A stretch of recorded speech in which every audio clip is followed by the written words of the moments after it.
할렐루야. 우리 할렐루야 찬양대의 찬양 또 실내악단의 연주 하나님께서 기쁘게 받으신 줄로 믿습니다.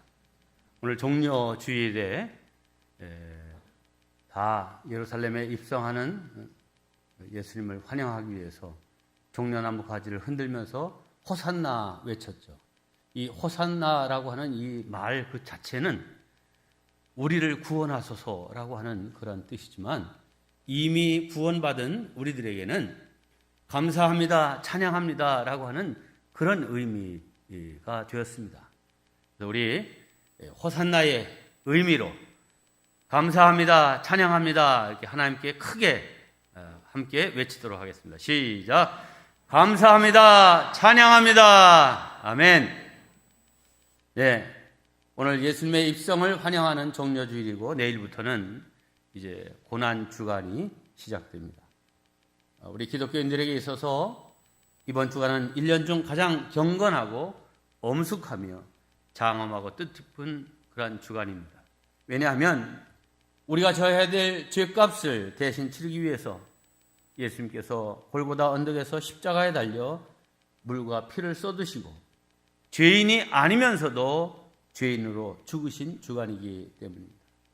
그래서 교회는 역사적으로 이 주간에 성도들에게 금식을 선포하고 유희와 오락을 금하고 경건 생활에 힘쓰도록 했습니다. 사실 우리는 매일 1년 365일 경건하게 살아야 하지만 특별히 우리를 위해 고난당하신 이번 주간만큼은 주님의 고난에 참여하는 뜻에서 예수님의 흔적, 십자가의 흔적을 내 삶에 새기기에 열심을 내야 할 것입니다. 이 고난주간 한 주간 동안 적어도 하루 한 끼 이상씩 금식하시고 또 세상의 즐거움에서 잠시 물러나 세상을 닮아가던 우리의 신앙을 말씀으로 치유하고 나태했던 기도 생활을 회복하고 빗나갔던 우리의 삶을 바로잡는 한 주간으로 삼으시기를 바랍니다. 오늘 우리가 읽은 본문 말씀은 요한복음 17장 전체가 다 예수님의 기도입니다. 그 중에 우리가 18절로 23절까지의 말씀을 읽었는데 여기에는 교회의 본질적인 사명, 곧 선교적인 사명에 대해서 말씀하고 있습니다. 이 종려 주일인데 이 원포인트 설교의 본문과 제목으로 이 선교에 관한 말씀이 주어져서 야 이거 조금 잘 어울리지 않는 말씀 아닌가 하는 그런 조금 당황함이 없잖아 있었습니다. 생각해 보니까 예수님께서 예루살렘에 입성하신 이유도 십자가를 지신 이유도 이 땅에 오신 이유도 다 구원을 베풀기 위해서 오신 것인데 이 구원의 기쁜 소식을 전해야 되는 이 사명 정말 우리가 종려주일에 개인적으로 나를 구원하신 하나님 감사합니다, 찬양합니다 이것도 중요하지만 아직 구원받지 못한 사람들에게 이 복음을 전해야 될 사명 중요한 말씀이다 생각하고 오늘 이 말씀을 드립니다. 오늘 본문의 제목은 선교적 교회를 회복해야 합니다. 함께 합니다. 선교적 교회를 회복합시다. 예수님께서 부활하신 후 40일 동안 세상에 계시면서 이 부활을 증거하고 하나님 나라에 관한 계획을 말씀하셨습니다. 그 계획의 시작점이 바로 오순절 성령 강림의 사건입니다. 오순절날 제자들이 성령 충만함을 받고 나서 담대히 복음을 전하기 시작했습니다. 특별히 베드로가 나가서 담대히 복음을 전하자 하루에 3,000명이 회개하고 예수를 믿게 되었습니다. 성령 강림과 함께 바로 영적 추수가 일어나게 된 것입니다. 그리고 그 영적 추수의 열매로 예루살렘 교회가 탄생되었습니다.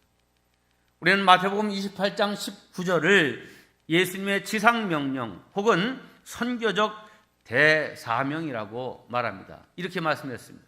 그러므로 너희는 가서 모든 민족을 제자로 삼아 아버지와 아들과 성령의 이름으로 세례를 베풀고 내가 너희에게 분부한 모든 것을 가르쳐 지키게 하라 그랬어요.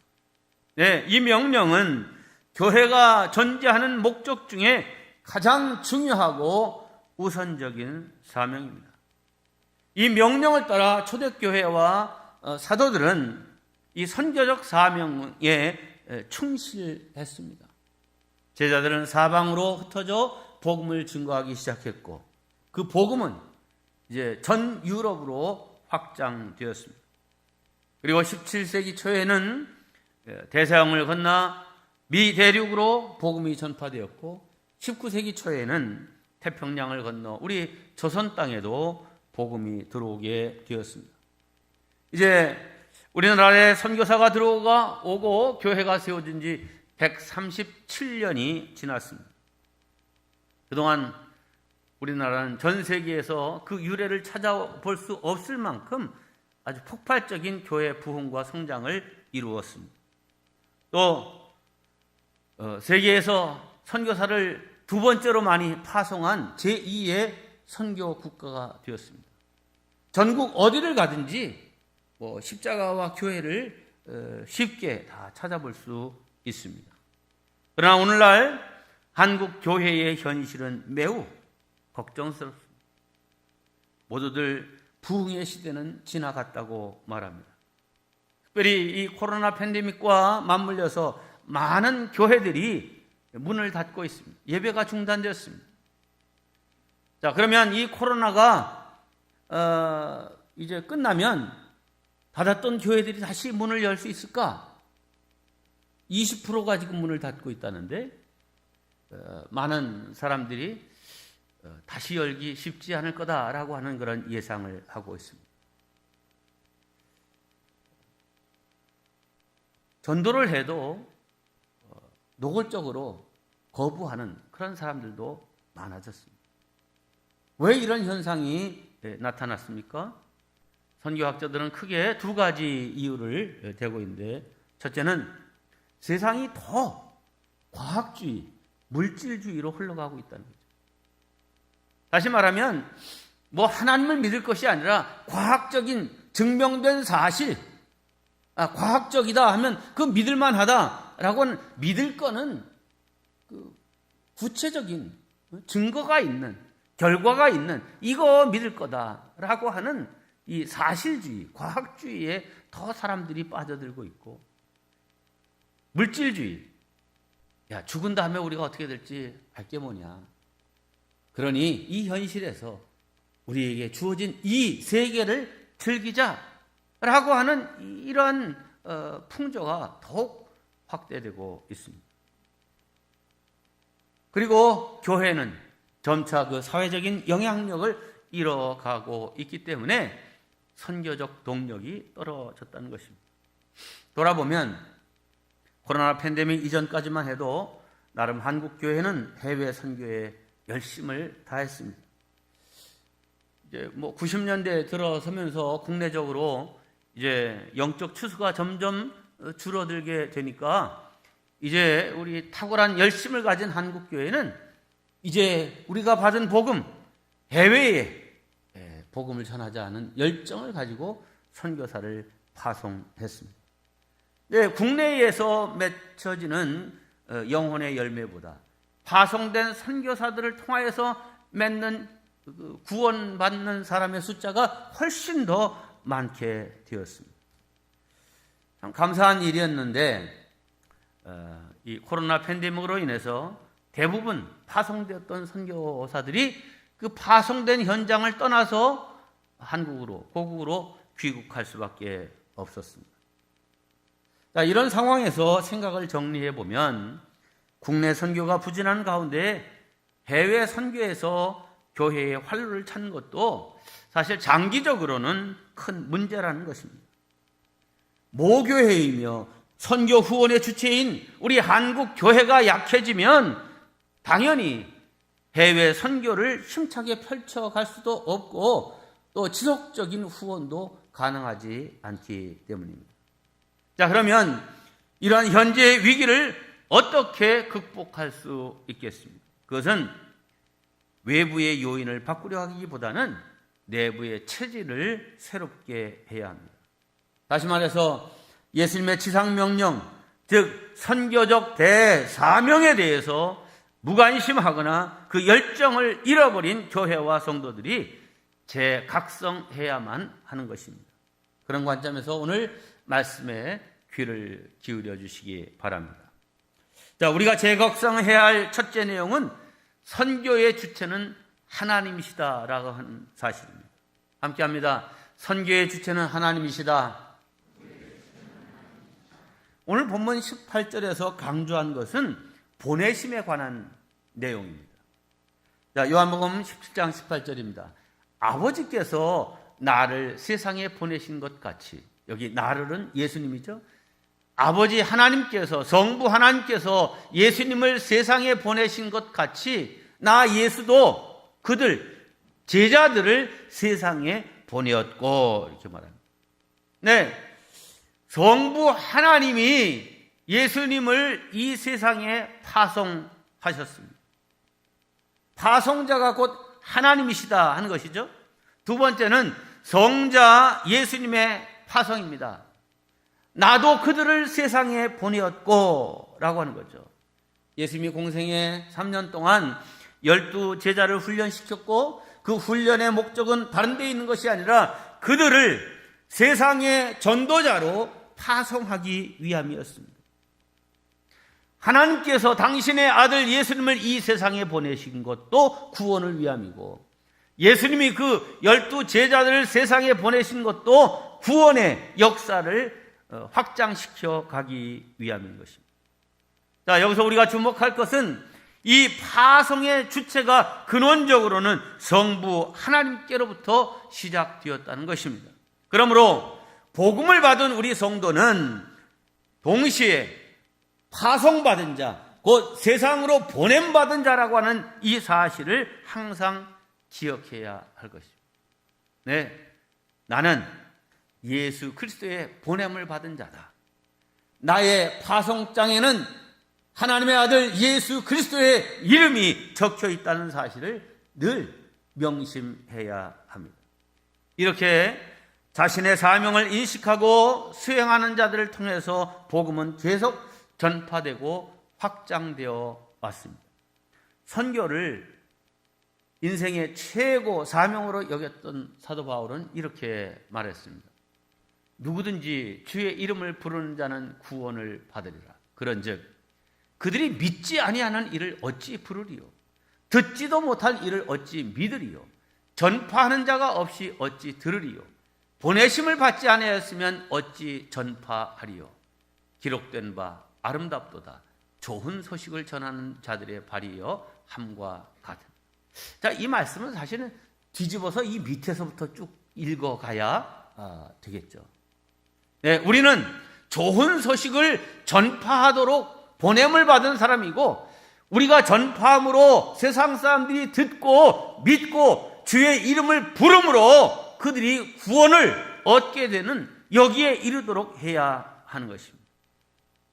자, 그런데 오늘날 문제는 많은 그리스도인들이 나는 보냄을 받은 자다라고 하는 이 인식은 별로 없고, 나는 그저 믿는 자로만 살면 된다라고 하는 이 생각을 가지고 있습니다.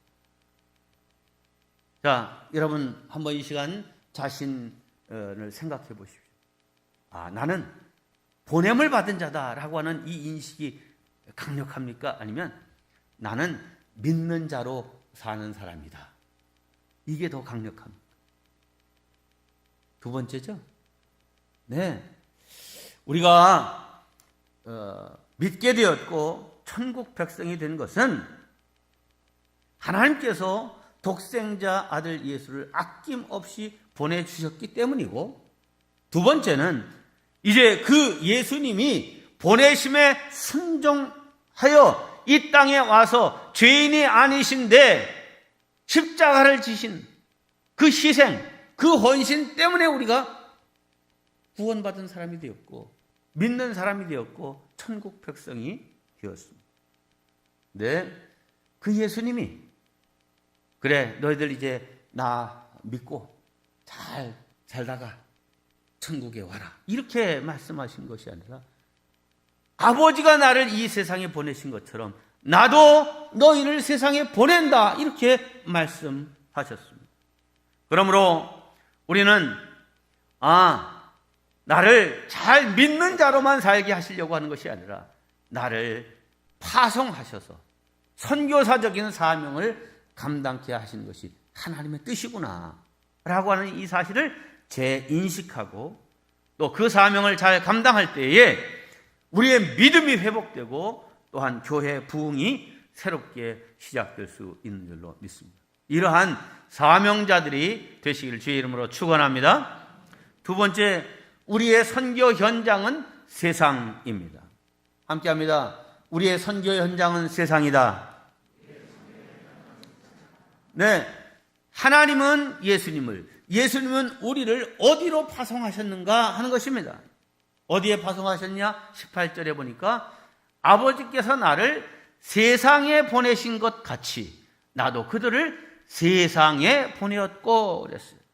네, 여러분, 우리는 이렇게 간단하게 좁게 생각하면 예수님을 교회에 보내셨고 또 그 교회에 들어온 사람들을 구원하기 위해서 예수님이 오셨다. 이렇게 좁게 생각하면 그래서 나는 교회 안에 있게 되었고 교회에서 예수를 믿고 그래서 나는 구원받은 하나님의 백성이 되었다. 이렇게 좁게 생각할 수 있습니다. 그런데 하나님은 예수님을 교회로 보내시지 않고 세상에 보내셨다. 이렇게 말씀했습니다. 여러분, 이 세상이 어떤 곳입니까? 하나님이 사랑하고 정말 품기를 원하시는 것이 세상인데 사실 영적으로 볼 때 이 세상은 별로 좋은 것이 아닙니다. 그래서 성경은 세상이라고 하는 단어가 쓰여질 때 언제나 죄악이 가득한 곳으로 이렇게 표현되고 있습니다. 요한일서 2장 15절로 16절을 보면 이렇게 되어 있어요. 이 세상이나 세상에 있는 것들을 사랑하지 말라. 누구든지 세상을 사랑하면 아버지의 사랑이 그 안에 있지 아니하니 이는 세상에 있는 모든 것이 육신의 정욕과 안목의 정욕과 이생의 자랑이니 다 아버지께로부터 온 것이 아니요 세상으로부터 온 것이라. 네, 사람이 사는 곳 세상에는 언제나 죄가 있습니다.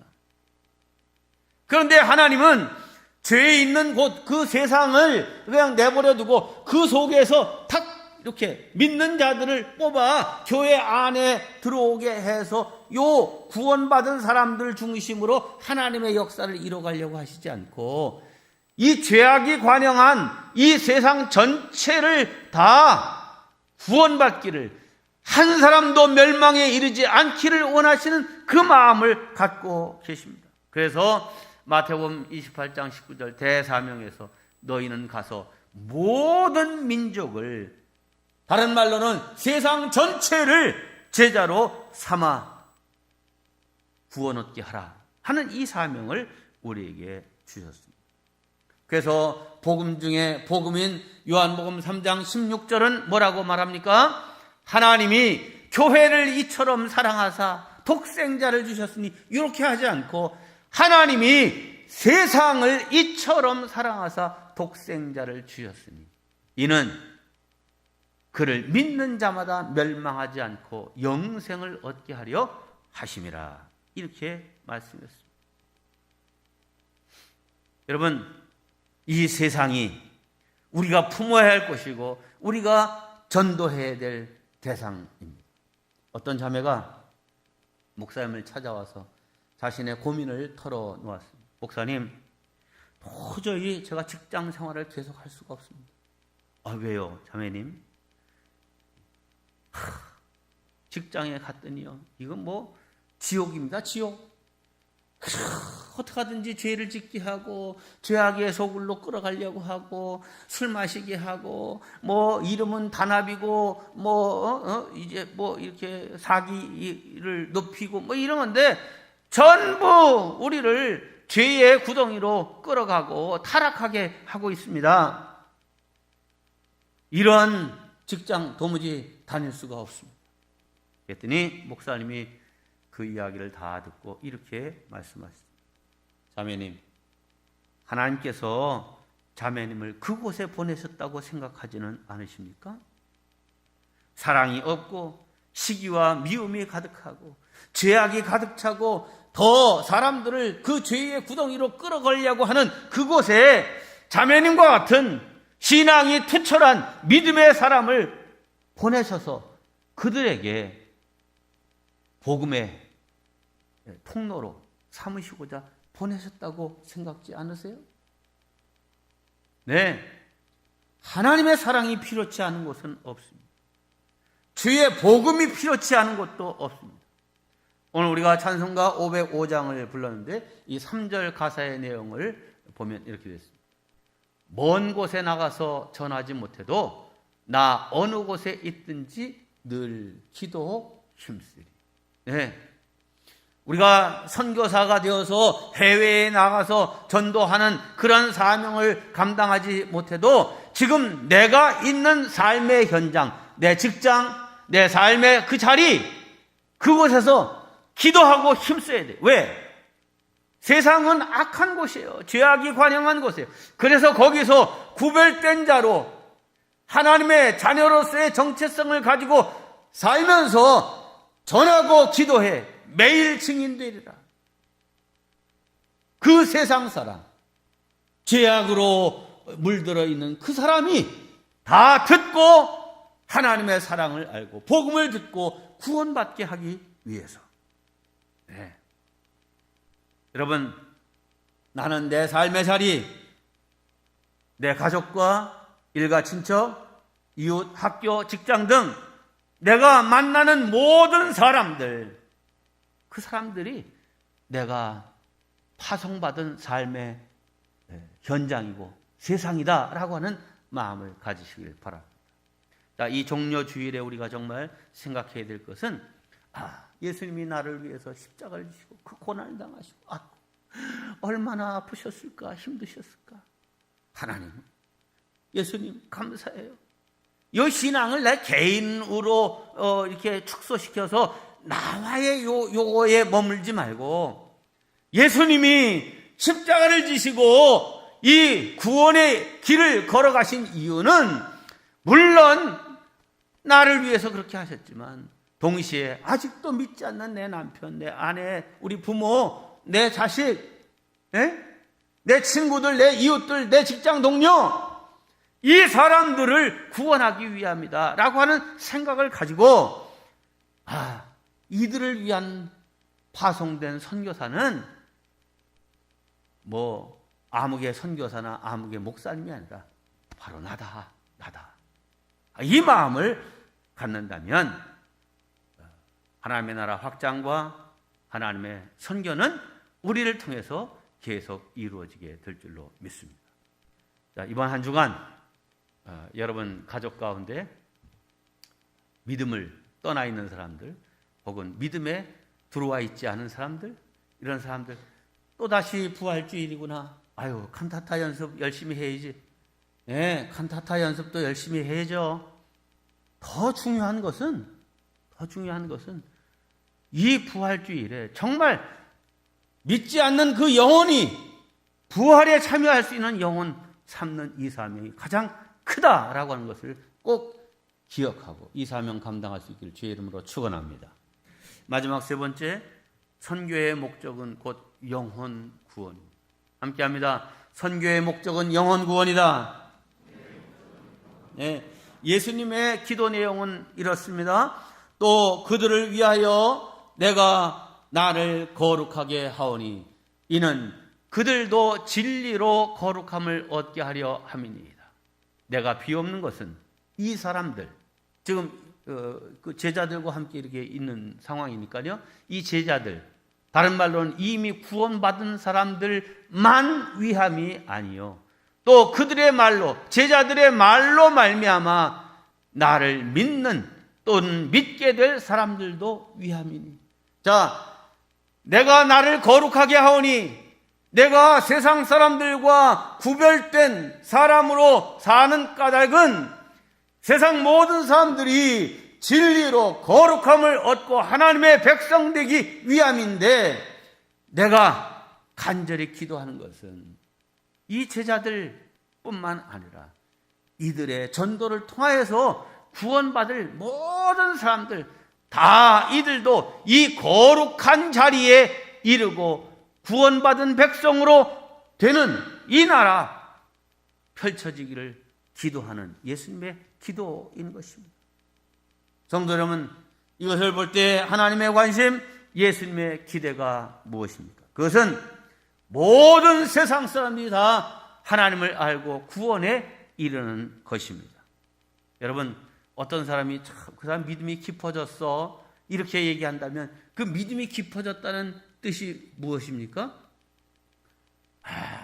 뭐 새벽 기도도 열심히 하고 성경도 열심히 읽고 쓰고 성경도 암송 잘하고 뭐 이런 것만을 얘기하는 것은 아닙니다. 오히려 하나님의 관심사, 하나님의 기대, 이것을 내 마음에 깊고 강하게 품게 되었을 때, 곧 영혼을 사랑하는 뜨거운 마음을 갖게 됐을 때 그 사람의 믿음이 깊어졌다, 이렇게 표현하는 것이 맞는 표현입니다. 여러분, 구원은 각자 회심과 또 그리스도를 영접함으로 이루어지는 것이지만, 구원받은 우리들은 이 믿지 않는 내 주변의 사람들에게 이 구원의 가능성을 열어줄 책임이 있는 것입니다. 우리가 정말 바른 성도라면 구원받게 하는 일을 최고의 기쁨과 즐거움으로 여겨야 됩니다. 예수님이 수가성 여인과 대화를 하면서 물을 주제로 해서 이 여인에게 남편 데려오라 뭐 이런 얘기 하시면서 결국 이 사람에게 전도를 하셨습니다. 이 여자와의 대화가 다 마무리될 무렵에 제자들이 동네에 들어가서 음식을 구해 갖고 와서는 예수님, 음식을 구했습니다. 잡수시죠. 그랬더니 예수님이 뭐라고 말씀하시냐면, 내게는 너희가 알지 못하는 먹을 양식이 있다. 그러니까 제자들이 누가 먹을 양식을 줬지? 이 여자가 줬나? 혹은 누가 줬나? 이렇게 두리번 하는데 예수님이 이렇게 말씀하시죠. 예수께서 이르시되 나의 양식은 나를 보내신 이의 뜻을 행하며 그의 일을 온전히 이루는 이것이니라. 영혼 구원하는 이 사명, 그 아버지의 뜻, 이것을 이루는 것, 이게 내 양식이다. 여러분, 사람이요, 뭐 이게 그냥 흔한 말로 다 먹고 살자고 하는 거 아니야? 뭐 이런 얘기도 하고, 또 이 고난주간이나 이런 사순절 때 금식을 하다 보면요, 언제나 서나 당신 생각이 아니라 언제나 사나 먹을 생각이요. 아니, 목사님은 금식 자주 하셔서 뭐 금식 자주 해도 뭐 아무 어려움이 없죠. 어렵지 않긴 뭐가 어렵지 않아요. 항상 어렵지. 응? 아유, 목사님은 새벽 기도 맨날 하시니까 새벽에 일어나는 거 습관이 돼서 괜찮죠? 괜찮긴 뭐가 괜찮아요. 항상 졸려.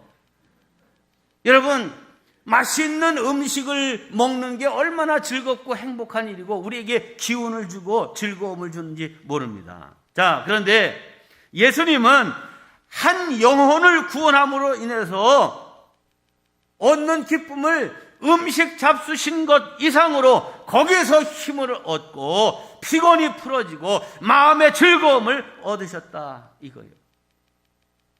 여러분, 저와 여러분들도 영혼 구원의 사명을 감당해서 하늘로부터 임하는 만족과 기쁨과 배부름이 있기를 주님의 이름으로 축원합니다. 이제 말씀을 마칩니다. 예수님께서 우리에게 이렇게 말씀하십니다. 자, 화면을 보고 우리 함께 끝까지 같이 크게 읽겠습니다. 시작. 내가 선교사다. 내가 살고 활동하는 곳이 곧 선교지다. 그렇습니다. 선교지가 따로 있는 것이 아니고 교회가 있는 것이 선교지이고 성도들 한 사람 한 사람이 다 선교사입니다. 아멘.